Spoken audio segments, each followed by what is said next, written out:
So we begin today the Gemara on Daf Yud Ches Amud Beis, 3 lines up from the bottom of the Yamud. So the Mishnah was speaking about the Kohen Gadol, and one of the halachas about a Kohen Gadol, it says was Chaylitz v'Chaylitz Chulu. He can do chalitza for his brother's wife that died without children, and chalitza could be done for his wife. But then the Mishnah went on to say that he could do yibum as well, but hu enim yabim. He can't fulfill the mitzvah of yibum to marry his brother's wife because she's an almana, and a Kohen Gadol is not allowed to marry an almana. Okay, so the Gemara says on this, Kopasik v'tani, it says in the Mishnah this halacha that a Kohen Gadol may not do yibum for his brother's wife. Lo yishna edisin. It doesn't matter whether she's an almana from edisin, v'lo yishna mina nesuin, or she's an almana from nesuin. Now the difference is, if she's an almana from edisin, which is only the first stage of marriage when there was a kiddushin and he was never bayil her, she's still a basula. She's an almana, but she's still a basula. But if it's an almana from Nisuin, that means that she's an almana and she's not a basula anymore. Okay, so now the Gemara asks, it's understood why a Kohen Gadol cannot marry this almana if she was already fully married, because now have a essa v'loisese. Because the isser of the Kohen Gadol to marry her is both a essa and a loisese, as Rashi brings the psukim, that the essa that it says is that basula yikach, should marry a basula, not a bula, and it says almana lo yikach, he should not marry an almana. So in this case, he's going to be over both a essa and a loisese.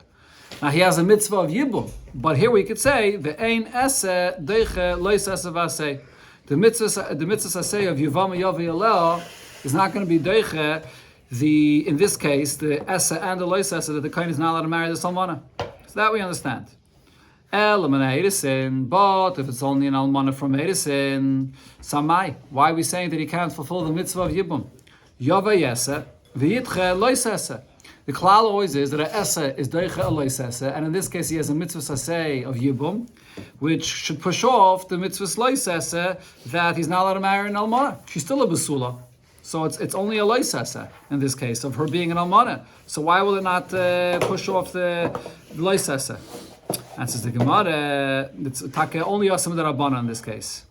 Gizeire bir rishayna otu biyishniya. Chacham wa geizer, because he's only allowed to live with her for the first biyah, the first relation with her. That's the mitzvah. Only then is there a mitzvah saseh. The mitzvah saseh of Yavam Yav is only the first biyah.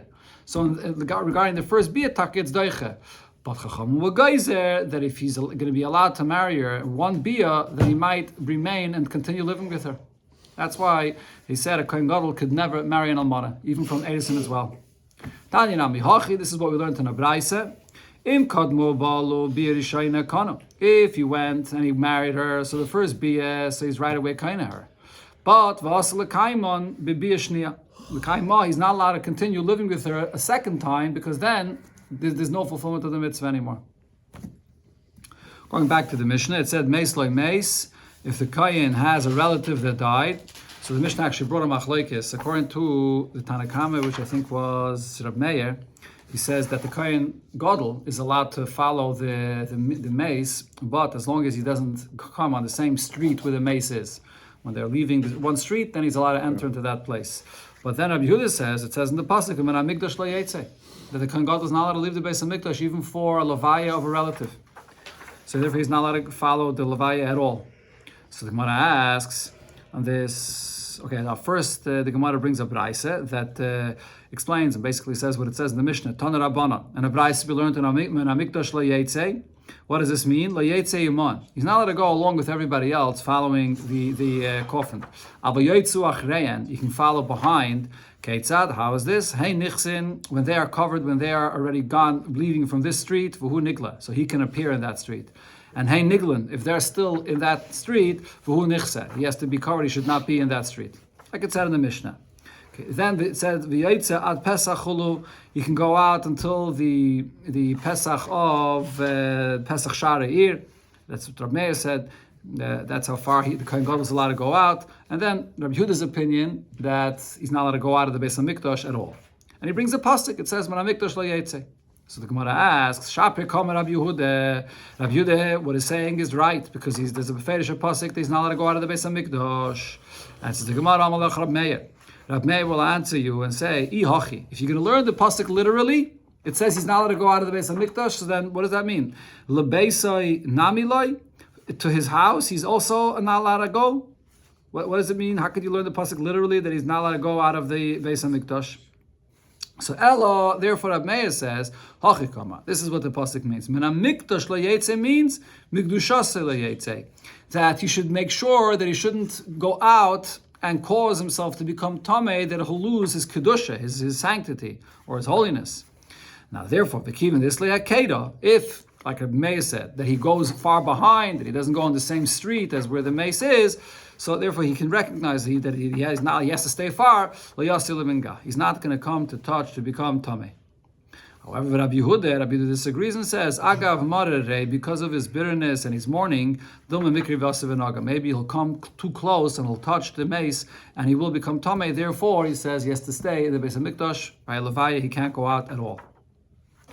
Then the Mishnah said, Kishuhu Menachem, when the Kohen Gadol comes and he's going to console an oval. So, as the Gemara will explain here, in the beginning, the minig was, after the Levaya, the oval would stand in one place, and everybody would walk by in front of the oval and in a line to be Menachem him. When the Kohen would be Menachem the oval, so he wouldn't walk by, the Kohen Gadol that is, he wouldn't walk by himself, but he would walk, the Mishnah said, with the Mamuneh, which is the Sgan Kohen on one side, and others on the other side, and that's how he would walk through.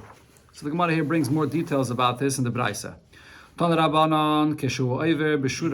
Kohen Gadol passes through in a row in front of the oval, and he's consoling others, so Zgan Mashuach, the Zgan, the second in command of the Kohen, and Mashuach is a Kohen that was a Kohen Gadol actually, that was anointed and served as a Kohen Gadol, but then he was removed from his position because this Kohen Gadol was reinstated. That's Mashuach, that once actually served as a Kohen Gadol. Sha'avar means that he was removed from being a Kohen Gadol. They stand on the right of the Kohen Gadol. And the Rosh Beis Av, which is the Rosh of the Bezdin, Va'avelim, and the other Avelim, and V'chala'am, and all other people are Mismaila. They're on his left. And that's how the Kohen walks through the oval, and he will console the oval, which will be on his left. Now, here, if the case is that the Kohen Gadol himself is the oval, and he's standing in a shura and he's being consoled by others, so then Sgan miminai, the Sgan stands on the right of the Kohen Gadol, and here it does not mention the Mashuach Sha'avar. The Gemara will soon explain why he's not mentioned. And the Rosh Beis Av v'chola'am mismailai, and the Rosh Beis Av and all the other people are on the left of the Kohen Gadol. Now, Avol Mashuach Sha'avar, in a case where the Kohen Gadol himself is the oval, that Mashuach, that Kohen Gadol that was anointed and was once the Kohen Gadol and now was removed, Lo Yasi Gabei. He will not come there to be on the side of the Kohen Gadol when the Kohen Gadol himself is the oval. My time, and what's the reason for this? Because Chol Shadaite, this will cause the Kohen Gadol to have a bad feeling.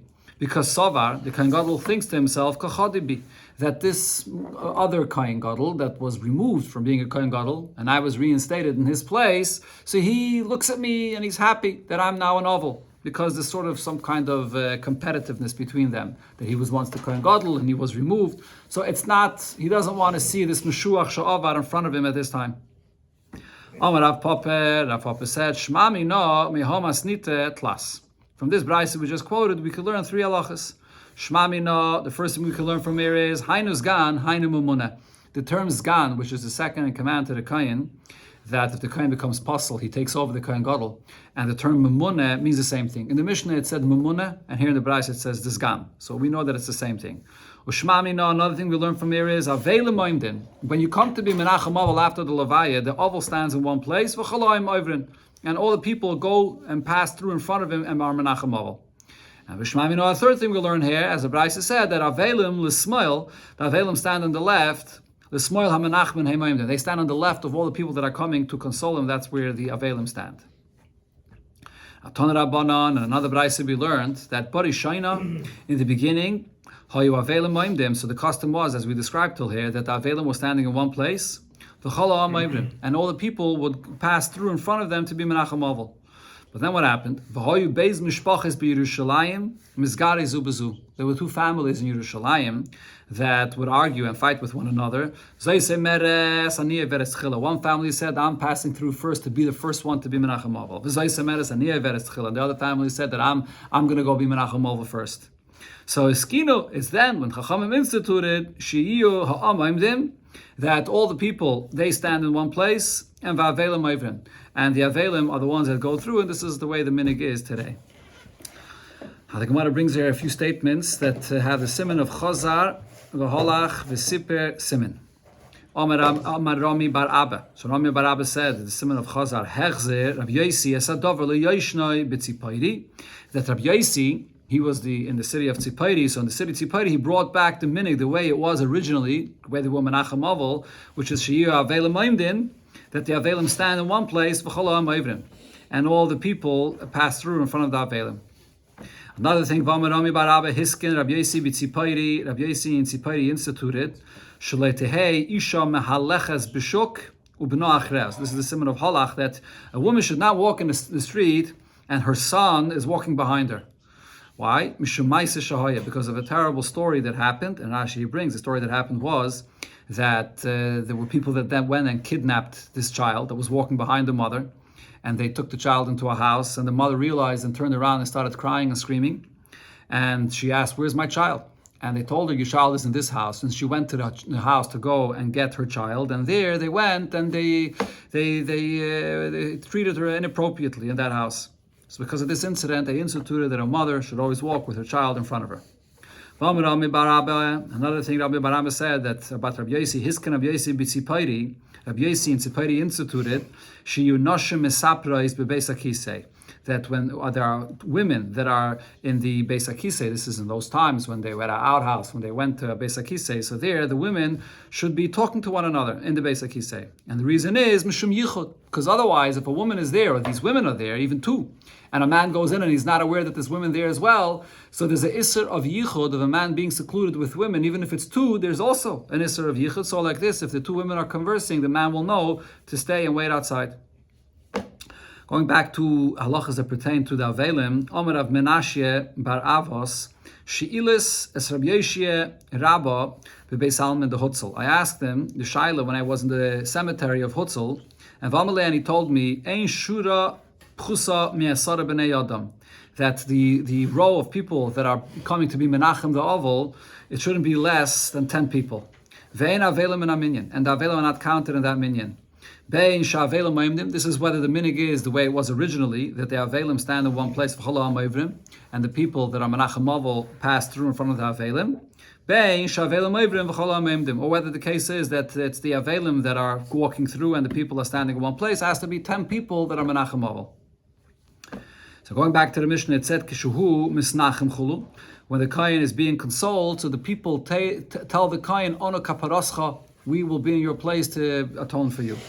So the Shaila was asked, Ki menachem hu achrini, when the Kayin comes to Kayin Gadol, that is, comes to console others, heicham aluhu. What does the Kayin Gadol say? Toshema, it says in the Braise, v'hu aimer, the Kayin Gadol tells people, tisnachamu, that you should be consoled. Now, what is this Braise speaking about? Heichi dami. If you're going to say what this Braise is speaking about is, Ki menachem achrini ledidei, that when others come to be menachem, the Kayin, so then Amalahu, he responds to them. Amalu Ihu, the Kohen responds to them. Tisnachamu, that you should also be consoled. Is he throwing a curse upon them? He's consoling them when they do not have to be consoled. Ella, so rather, what this Braise is talking about is Kimenachem la'achrini, when the Kohen Gadol consoles others, Amalu, he tells them Tisnachamu, that you should be consoled. Shema Mina, this is a proof. This is what the Kohen Gadol says.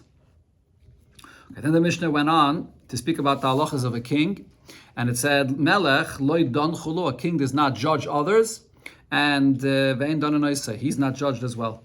So the Gemara Rav Yosef said about this, loy shanu elo malcha Yisrael.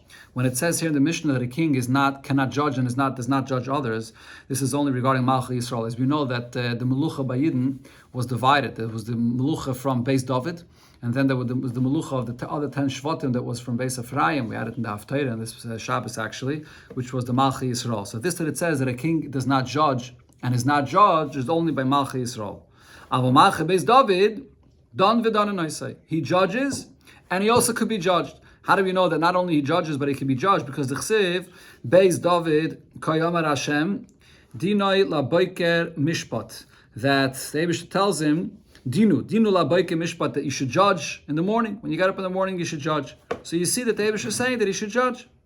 And therefore we know that he could also be judged, because if we cannot judge him, then inu heichedaini. How could they, from the Malchit Beis David, judge others? Because Vaksiv, the pasuk says, Hiskoishu v'kaishu, that you should search yourself and then you can search others. And Vamer Shlakish darshan this pasuk, Kshait atzmacha. First you search or you adorn yourself, and then you can adorn others. Only if you are allowed to judge yourself, you could be judged, then you could judge others. So therefore, we see over here that Malchi Beis David can judge and can judge others. Now, Elo, Malchi Yisrael, however, when it comes to Malchi Yisrael, so my time Eloi, why are they different? Why over there do we say that they could not be judged and do not judge others? It says the Gemara Mishumaisa Shahaya. It's because of the following story that happened. The Avdei, the Yanei Malke, Kotl, Nafsha. The slave of Yanei HaMelech killed somebody. So Amalu Shimon ben Shatach lechachamim. Shimon ben Shatach said to the Chachamim, Tnu einechem bai. Put your eyes on him. We're not going to find him. V'nidenu, and we're going to judge him for this.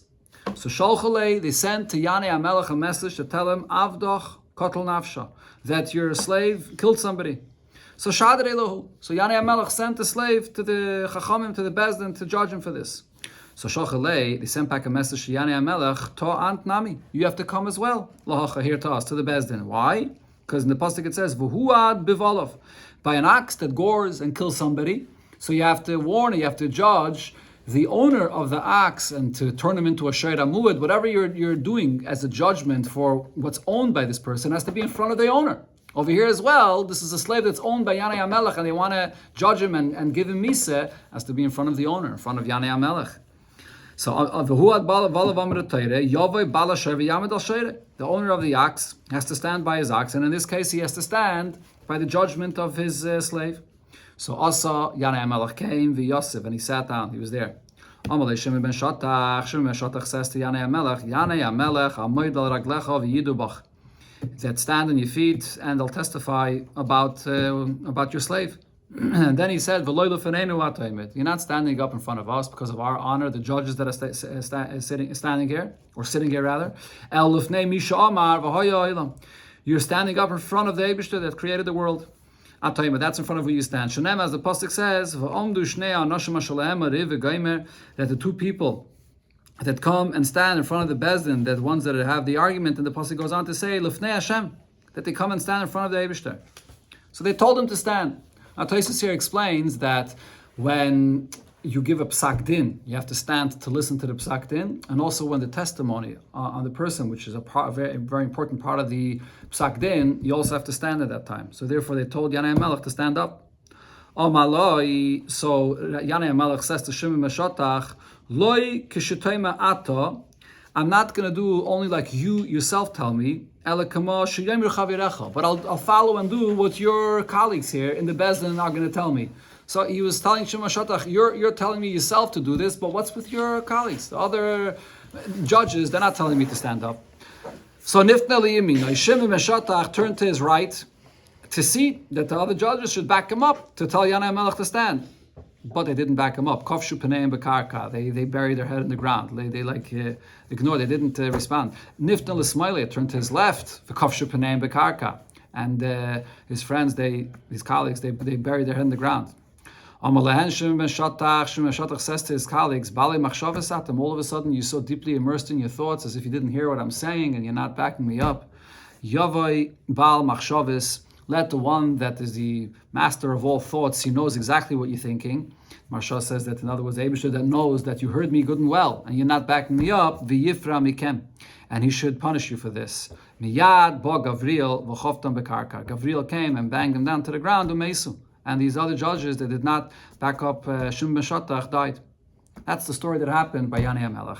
Now, it was at that time that they said that Melech Leidan, that a king, and this is by the Malchi Yisrael, he should not judge. v'loy danan oisai, and he cannot be judged either. And loy made v'loy midin oisai, and he cannot testify, and you cannot testify against him. Okay, going on in the Mishnah, it said loy chaylitz, that the king cannot have chalitza done for his brother's wife, and the reason is because it's disgraceful, because she has to spit at him when the chalitza is done. And and also nobody else could do chalitza for his wife. It's also disgraceful that the king's wife, chalitza, she has to go through this process of chalitza. And so too the Mishnah said that the king, you cannot do yibum for the wife of the king if he dies without children. But then the Mishnah went on to say that Rabbi Yehuda, I believe, Rabbi Yehuda is the one that said that if he wants, he can do chalitza, or if he wants, he can do yibum. Now, the basis of this halacha here is that there's the halacha of Sem Tasim Alecha Melech, that you have to have the fear of the king upon you, and you have to give the king his right honor. It's a mitzvah to honor the king. So therefore, these chalitza or yibum does not push off that mitzvah of giving honor to the king. But Rabbi Yehuda said that it's up to the king. If he wants, he can go ahead and do chalitza or yibum. So the Gemara says, Aini, is this true that Rabbi Yehuda said this? But didn't Rav Ashi say that a Nasi, a leader amongst Yidden, if he is forgiving his honor, so then his honor is forgiven. But Melech shemachal al kvaydei, a king that forgives his honor, ain't kvaydei machal. So his honor, you still have to give him his honor. Shanem asoim tasim alecha melech. The double lashon, the pasuk says that you have to place a king upon yourself. Shetehei masi alecha. That you always have to have the fear of the king upon you. So how could the king give up on his honor and decide that he wants to do chalitza or yivim? And says the Gemara, mitzvah shani. If he's giving up on it for his honor, for the sake of a mitzvah, that's different. Then he is allowed to give up his honor for the sake of a mitzvah. Then the Mishnah said, "Ve'ein noisin chulu," that you're not allowed to marry the almana of a king. It's also not honorable to go and marry the almana of the king. But the Gemara brought another opinion of the Mishnah, which was also Rabbi Yehuda, and he's brought that David HaMelech married the almana of Shaul HaMelech. Okay, so now the Gemara says, Tanya and a Braisa we learned, and someone asked us when we learned the Mishnah, and here the Gemara brings this, that Amru Loi le Rabbi Yehuda, that they said to Rabbi Yehuda, when it says in the pasuk, it doesn't mean that he actually married. The lashon of the pasuk that Rabbi Yehuda quoted in the Mishnah was that the pasuk says, it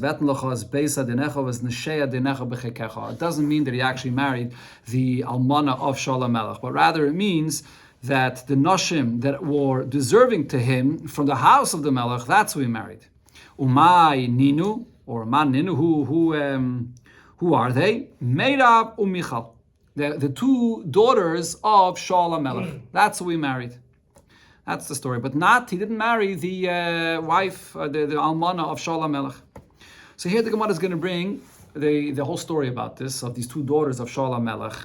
And just as an introduction to what we're going to learn here in the Gemara, the story over here basically was in the time of the Mulchama with the Plishtim, and the famous story with Goliath that came to attack the Yidden, and he was threatening the Yidden. So Shaul HaMelech said, whoever is going to kill Goliath, I will make him rich, I will give him a lot of money, and I will give him my daughter to marry. So David HaMelech came and killed Goliath. And then he wanted to marry Shaul HaMelech's daughter. And Shaul HaMelech did not want to give him his daughter, the first daughter that we're talking about over here, which is Meirav. And he said, no, I'm not. You can't marry my daughter. And the Gemara will soon explain what happened. And then Shaul HaMelech instead married off this Meirav to someone else, as the Gemara will bring to who. And then later, afterwards, there was the second daughter that David HaMelech wanted to marry from Shaul HaMelech. And over there, David HaMelech did, in his opinion, David HaMelech did marry her. There was a proper kiddushin. But even then, Shaul HaMelech went and gave that daughter as well to someone else, to get married to someone else. Okay, so on this, the Gemara is going to bring actually a machlokes, two versions of exactly the story of what happened here with these two daughters of Shaul HaMelech. Yeah, let's see. The Gemara will explain. So the Gemara brings, where am I over here? The two, 1 second, Michal and, Shalu, Talmidov, es Rabbi Yosi. The students asked Rabbi Yosi about this. So what did we just say? That he married two of the daughters of Shaul HaMelech. How could he marry two of the daughters, sisters, when you're not allowed to marry two sisters when the other is alive? When one sister dies, you're allowed to marry another sister. But how was he able to marry both of them if they were both alive? Amalehen. So Rabbi Yosef's answer to this was that Michal Acha Misas Meirav Nasa. He didn't matter, married them both together at the same time. First he married Michal, or first he married Meirav, that is, and then after she passed away, then he married Michal. That's Rabbi Yosef's opinion about this. Rabbi Shua ben Karcha, however, Rabbi Shua ben Karcha says Kiddushay Tos Hoyuloi b'Meirav. The whole Kiddushin with Meirav was a mistake. The Kiddushin never took effect. Shenema, because the pasuk says, as I mentioned, the story after David killed Goliath, and now when David killed Goliath, he came to Shalom Melech and asked him, so give me the daughter that you promised. Tnoas ishti es Michal asher arasti li b'meya arlis pelishtim. Give me, so here the pasuk says, okay, the Gemara first brings a pasuk that it says later, it says Tnoas ishti, give me my wife, es Michal, which is Michal asher arasti li, which I married, b'meya arles pelishtim, with the 100 arles of pelishtim that I brought to you. The pasuk there actually says, after Meirav, first he asked Shalom Melech to give him his daughter Meirav, and he didn't want. So then later he came and asked that he should give him his daughter Michal, and then Shalom Melech says, if you want to marry Michal, so then you have to bring me 100 arles, 100 foreskins of the pelishtim. So basically kill 100 pelishtim and bring me their arlis, and then I'll give you my second daughter Michal. Okay, now the Gemara says, "My Talmud, what's the drasha from this pasuk that Rabbi Shua ben Karcha darshaned to prove that the kiddushin of the first daughter of Meirav was the kiddushitos?" So Rav Papa says that it says over here, "Es ishti es Michal." That David HaMelech is emphasizing that this is my wife, this is Michal. Why is it saying this?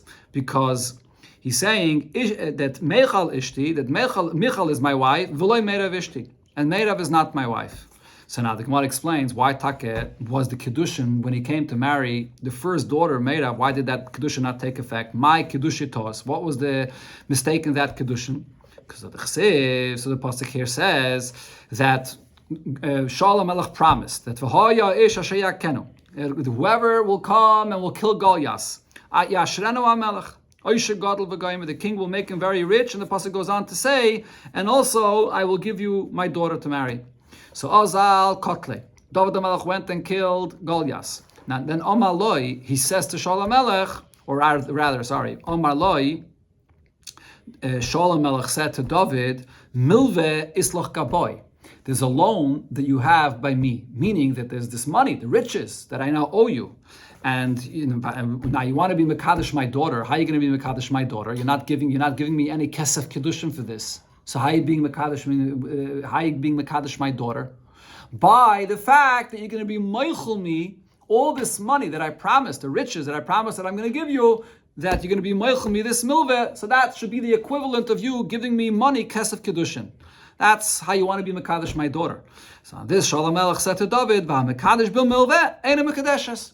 But if you Mekadosh a woman and you don't actually give her money, but you're just being meichel the loan that's owed for the Kiddushin, then the Kiddushin does not take effect, as the Gemara says in Kiddushin in a few places. So therefore here, David HaMelech was Mekadosher by being meichel that money that Shalom Melech owed him, the riches that he promised, so therefore she was not Mekadeshes.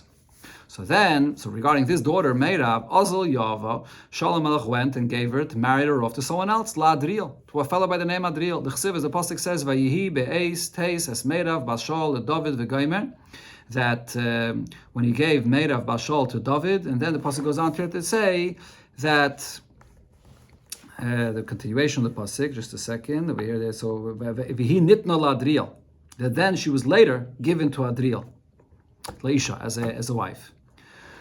Okay, and then what did Shalom Melech say to him, to David? Amaleh, he said to David, Michal, if you want me to give you my other daughter, Michal, then Zil Aisli Me Arlis Pelishtim. So go kill the 100 Pelishtim and bring me the 100 Arlis of Pelishtim. So Azal, David HaMelech went, and Aisile, he did it. He brought him 100 Arlis of Pelishtim. So now Amaleh, Milve uprute islach gaboy. So Shalom Melech says, so now I actually owe you. So there's two things here. Number one, there's the riches of that I still owe you, that I promised you. So that's a milve. So that's something that I owe you. So now you want to be Mekadosh my second daughter with that milve, being meichel that milve. That's one thing. Besides that, you're also giving me now something for this Kiddushin. You're giving me these 100 arlis of Pelishtim which are worth a pruta. So you want to be Mekadesh, the second daughter, with the milveh, by being Meichel the milveh, and this pruta, these arlas that are worth a pruta. Okay, now, is this Kedusha going to take effect or not?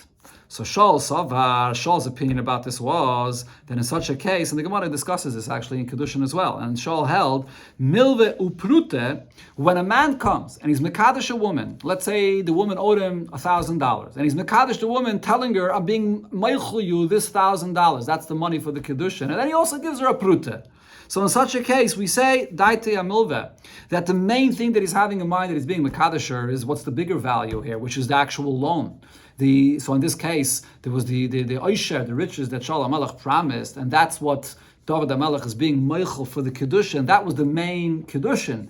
The Arlis of the Pelishtim that he's giving now in addition, that's not the main thing that he's being Mekadesher with. And therefore, in such a case, the Kedushin is still with a loan, with the money that Shaul owed him, and it doesn't take effect.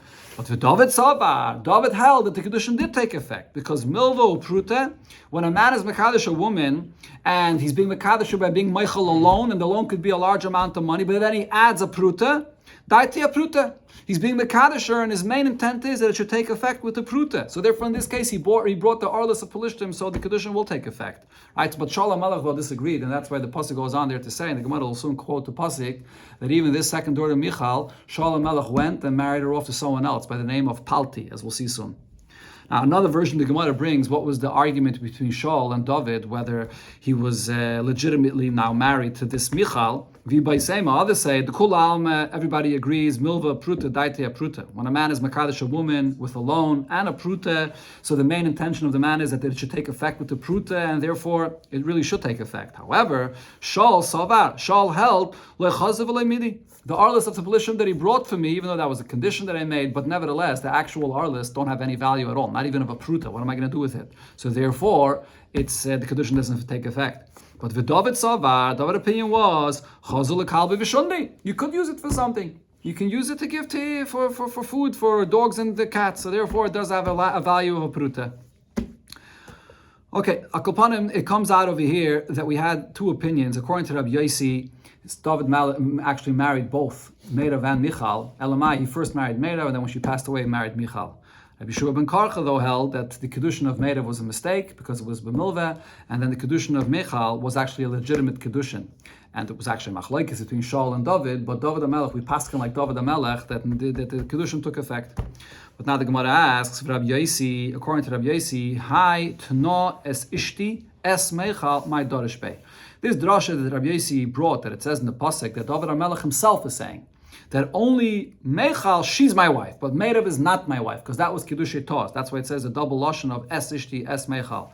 So Rabbi Yossi that disagrees with this drasha, because he held that he actually married both Meirav and Michal. So what is he darshan with this pasuk? Says the Gemara Rabbi Yossi l'taimei. Rabbi Yossi follows his opinion that he explained elsewhere. The Tanya, Rabbi Yossi hoye doirish mikrois me'uravin. Rabbi Yossi would darshan the psukim here, and he pointed out that even though there's a certain confusion in the pasuk, but he explained it. What's the confusion here? Ksiv, the pasuk says, "Vayikach hamelach hashnei bnei Ritzpa bas Aya asher yolda l'Shaul." They were born, these bnei Ritzpa bas Aya, so they were the children of Shaul. Es Harmoni ves Mipiboishes, and also ves Chameshes bnei Michal. And he also had the 5 children that were the sons of his daughter Michal. Asher yolda la'Adriel ha'Mecholti. And who was Michal married to? She was married to Adriel. So the question on this is, V'chila Adriel nasna. Did Michal marry Adriel? We brought before already. Who's the one that Shaul HaMelech gave to marry Adriel? That was the first daughter, Meirav. V'haloi lepalti ben Laish nitna. The second daughter, Michal, Shaul HaMelech went and married her off to another individual by the name of Palti ben Laish. The Chsiv, as the pasuk says, V'Shaul nasan as Michal bas Eshes bitoy, that is Eshes David, which was really the wife of David, lepalti ben Laish, to go to be married to Palti ben Laish. So there's something over here that the pasuk is confusing. Why is it saying that the wife of Adriel is Michal if it was really Meirav? So Ella, therefore, Rabbi Yossi says, following his opinion about this, that really both of these women, the daughters of Shaul, they were really both legitimately married to David HaMelech, like Rabbi Yossi's opinion. Ella makish kedusha Meirav la'Adriel l'kedusha Michal la'Palti. We compare this that it says that Shaul married off his daughter Meirav to Adriel. to this that Shaul married off his daughter Michal to Palti. Ma kedusha Michal Palti ba'aveda, just like in the case when Michal was married to Palti, that was an aveda, as we said before, because over there we paskin like David HaMelech that it was a legitimate kedushin because he brought the arlis of the Pelishtim that had a value of a pruta. Af kedushin made of ladriel ba'aveda. So too by the kedushin of made of to adriel, it was really ba'aveda. Even though the Gemara before brought that it was a case of a Makadosh b'milveh and Einem Mekadeshes, but it must be that David HaMelech must have given something else, and it was actually a proper Kedushin. So this is Rabbi Yossi's opinion about this. And therefore the Gemara doesn't actually explain 100% how Rabbi Yossi darshans that pasuk of Tno es ishti es mechal, which Rabbi Yeshua ben Karcha darshan, that only Mechal was his wife. But it sounds like what the Gemara is saying is that according to Rabbi Yossi, when it says es ishti es mechal, that we're coming to compare. That just like Mechal was legitimately David HaMelech's wife, Meirav was also legitimately David HaMelech's wife. Now, Rabbi Yeshua ben Karcha, according to Rabbi Yeshua ben Karcha, Nami, so how does he darshan now? What the way Rabbi Yossi darshan this pasuk we just brought here? It says there, this pasuk of the daughters of Mechal bas Shaul, and it says that Michal was married to Adriel. And as Rabbi Yossi explained, she wasn't actually married to Adriel, but it's a hekesh. We're comparing that both wives that Shaul HaMelech married off to someone else was an Aveda, because they were both legitimately married to David HaMelech. But Rabbi Yeshua disagrees with this. Rabbi Yeshua holds that Meirav was not married to David HaMelech, and Michal was. So how does he darshan here, this pasuk? Amalach Rabbi Yeshua will explain, Michal Yolda, when it says here that Michal was married to Adriel, is it Michal that was married and she gave birth to these children? V'halei Meirav Yolda, it's Meirav that was married to Adriel and she's the one that gave birth to the children. So the Gemara explains, Elamai, what it's telling us is, Meirav Yolda, you're right, it was Meirav that was married to Adriel and she's the one that gave birth to these children. But Michal Gidla, her sister Michal raised these children, and Lefichach Nikra Shema, and therefore these children are called on her name as if she's their mother. This comes to teach you, anybody that raises an orphan in his home, the Torah considers it as if he gave birth to this child, and therefore here it says that Michal was married to Adriel, even though the truth is it was really her sister, Meirav, that was married to Adriel, but they were Yisayimim and the sister, raised them. Okay, here the Gemara brings a siman on the continuation, also bringing over here various sources of other Amayroim to the same concept, that if you raise someone else or you chanach someone else, it's as if you gave birth to them. Chanina, Kra, Yechanan, Ve'ishtay, Elaza, Ogula, Ushmul, Belimudi, Siman. So Rab Chanina says, Mehacha. We learned it from the following pasuk. It says, and this is by Rus, that she was married then to Boaz and she had a son. They gave him a name, Yulad ben Lenomi, that Nomi had a son. So the question is, it wasn't Nomi's son, it was Rus's son. Nomi Yolda, Nomi gave birth to him, Rus Yolda, it's Rus's son. Ela Rus Yolda, it's Rus's son, but V'Nomi Gidla, Nomi raised this child, and Lefichach Nikra al Shma, and therefore she had the name as Nomi's son. Rabbi Yochanan brings a source from a different pasuk, and the pasuk here says, "Ve'ishtoi haYehudis." This is speaking about Kolev ben Yefuneh.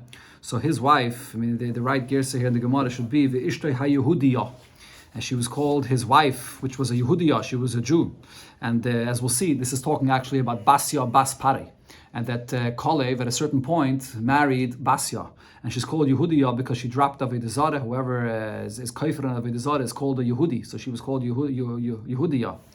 Yalda, so now Basya, the daughter of Parai, she gave birth to Esyered, Avigdor, V'Gaimer. It says different expressions in the pasuk.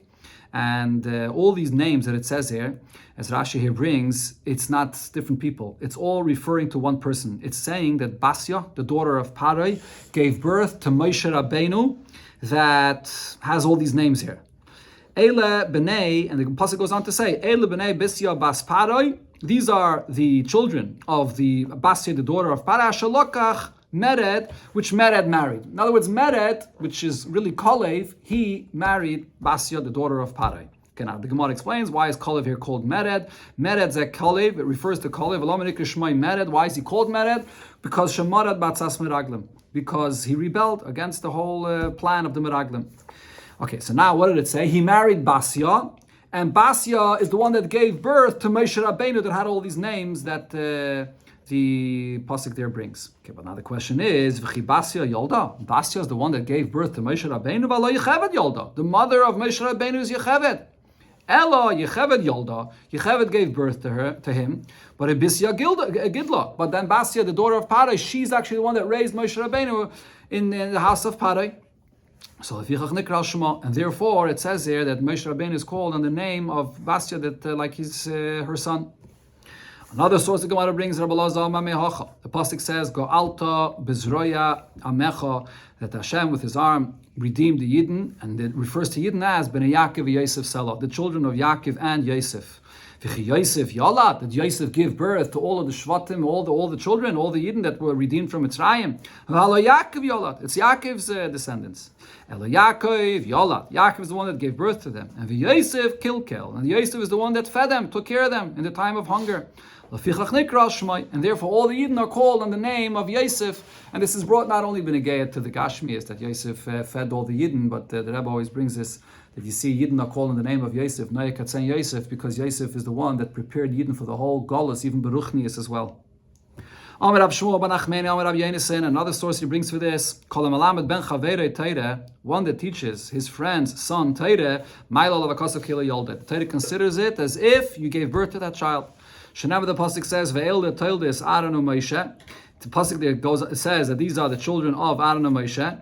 Uksev ve'el shmois bnei Aaron, and then it goes on to say these are the children, the names of the children of Aaron. It doesn't mention the children of Moshe. So why does it say first that these are the toldis of Aaron and Moshe? This comes to tell you, Aaron Yolat. Aaron is the one that gave birth to these children, but a Moshe limit, and Moshe Rabbeinu taught them Torah, and lefichach nikra shmai, and therefore they're called on this name. The Rebbe brings this in also by Riches and Asicha and Chelik Chav Gimel and Parshas Bamidbar. Rashi brings this over there as well. And the Rebbe explains that the real life of a person is Torah, so much so that Chazal tell us that a person that's mevatel from Torah, he kares to kares, that this is the real source of life of a Yid. And as we know, the Alter Rebbe says in Tanya, a person is being created every single moment, and therefore when Moshe Rabbeinu is teaching them Torah, he's giving them right now a new life, literally, a new life of Torah.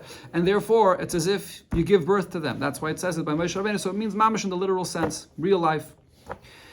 Going on, the Gemara says, we find a similar thing. L'chein, koyam Hashem el beis Yaakov.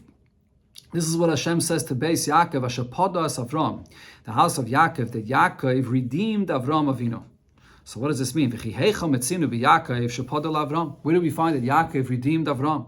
Rabbi Yehuda says, "Shepodoi mitzar gidul bonim," that Yaakov redeemed Avram Avinu from the tsar that he should have been the one to raise all of the Shvatim, because Rashi brings, but Avram Avinu was the one that Eibusha told him, "Beisi zaracha."